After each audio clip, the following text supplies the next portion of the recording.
திருவள்ளூர் மாவட்டம் பட்டணவாக்கம் மின்சார ரயில் நிலையத்தில் இரு கல்லூரிகளைச் சேர்ந்த மாணவர்கள் மோதிக்கொண்ட சம்பவம் தொடர்பாக 60க்கும் மேற்பட்ட மாணவர்கள் மீது வழக்கு பதிவு செய்யப்பட்டுள்ளது. இது தொடர்பான விவரங்களுடன் தலைமை செய்தியாளர் ஜெயக்குமார் வழங்க கேட்கலாம். வணக்கம் ஜெயக்குமார், விவரங்களை பதிவு பண்ணலாம். கண்டிப்பாக பாலாஜி, பட்டறைவாக்கம் ரயில் நிலையத்தில் மாணவர்களிடையே மிகப்பெரிய மோதல் சம்பவம் நடைபெற்றிருக்கிறது. மோதல் சம்பவங்களில் ஈடுபட்ட 60க்கும் மேற்பட்ட மாணவர்கள் மீது வழக்கு பதிவு செய்யப்பட்டிருக்கிறது.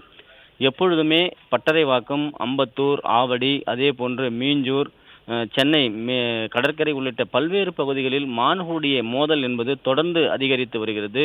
மாணவர்களுடைய மோதலை கட்டுப்படுத்துவதற்கு, தொடர்ந்து கண்காணிப்பதற்கு காவல்துறை எந்தவிதமான முன்முயற்சிகளையும் எடுக்கப்படவில்லை. அதனுடைய விளைவாகவே தொடர்ந்து இதுபோன்ற மோதல் சம்பவங்கள் அரங்கேறி வருகிறது. தங்களுடைய கைகளில் புத்தகங்களையும் பேனாக்களையும் சுமக்க வேண்டிய மாணவர்கள் கத்தியையும் கடப்பாரையும் கொண்டு செல்லக்கூடிய அவல நிலைக்கு தள்ளப்பட்டிருக்கிறார்கள். கற்களை எடுத்து ரவுடிகளைப் போல வீசுவதும் கத்தியால் வெட்டி கொள்வதும் தொடர்கதையாகி கொண்டிருக்கிறது. சென்னை கடற்கரையிலிருந்து அரக்கோணம் நோக்கி பிற்பகல் மின்சார ரயில் சென்று கொண்டிருந்தது. அதில் மாநில கல்லூரி மாணவர்களும் பச்சையப்பன் கல்லூரி மாணவர்களும் ஏறியிருக்கிறார்கள். தங்கள் கைகளில் வைத்திருந்த கத்தி, கற்கள், பாட்டில்கள் என மோதல் சம்பவம் என்பது ஒரு ரவுடிகள் மோதல் போல அந்த களமே ரணகலமாகி போர்க்களமாக மாறி இருக்கிறது. ஒவ்வொரு ரயில் நிலையங்களிலும் ரயில்வே காவல்துறை இருக்கிறார்கள், அதே போன்று இருப்பு பாதை காவல்துறை இருக்கிறார்கள். இவர்கள் எல்லாம் என்ன செய்து கொண்டிருக்கிறார்கள்? ஒவ்வொரு ரயில் நிலையத்திலும் சிசிடிவி கேமராக்கள் இருக்கிறது. சிசிடிவி கேமராக்கள் மூலம் ஏன் கண்காணிக்கப்படவில்லை என்கிற கேள்வி எழுகிறது. குறிப்பாக பெரம்பூர் ரயில்வே போலீசார் பச்சையப்பன் கல்லூரி மற்றும் மாநில கல்லூரிகளைச் சேர்ந்த 60க்கும் மேற்பட்ட மாணவர்கள் மீது வழக்கு பதிவு செய்திருப்பதாக தெரிவிக்கப்பட்டிருக்கிறது. இருந்தாலும் கூட இந்த மோதல் சம்பவங்கள் என்பது தொடர்கதையாக நடைபெற்று வருகிறது.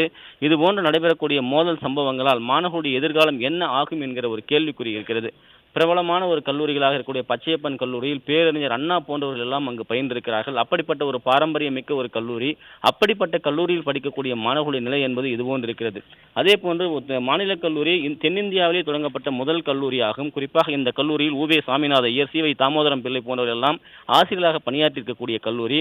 மகாகவி பாரதியார், மார்ட்டின் லூத்தர் கிங் போன்றவர்கள் எல்லாம் மிகப்பெரிய அளவில் இங்கு உரையாற்றியிருக்கிறார்கள். அப்படிப்பட்ட ஒரு பாரம்பரியம் மிக்க கல்லூரியில் படிக்கக்கூடிய மாணவர்கள் இன்று கத்தி எடுத்து வீதியில் இறங்கி ரவுடிகளைப் போல நடக்கக்கூடிய மோதல் சம்பவம் என்பது ரயில் பயணிகள் மற்றும் பொதுமக்களிடையே அச்சத்தை ஏற்படுத்தி இருக்கிறது. இதனை யார் உறுதி செய்வது, இதனை யார் கண்காணிப்பது என்கிற நிலை கேள்விக்குறியாகி இருக்கிறது. சம்பந்தப்பட்ட மாணவர்கள் மீது நடவடிக்கை எடுக்கப்பட வேண்டும். அதேபோல பயனுடைய பாதுகாப்பையும் உறுதி செய்ய வேண்டும் என்று கோரிக்கை வைத்திருப்பது குறிப்பிடத்தக்கது. பாலாஜி, விவரங்களுக்கு நன்றி ஜெயக்குமார்.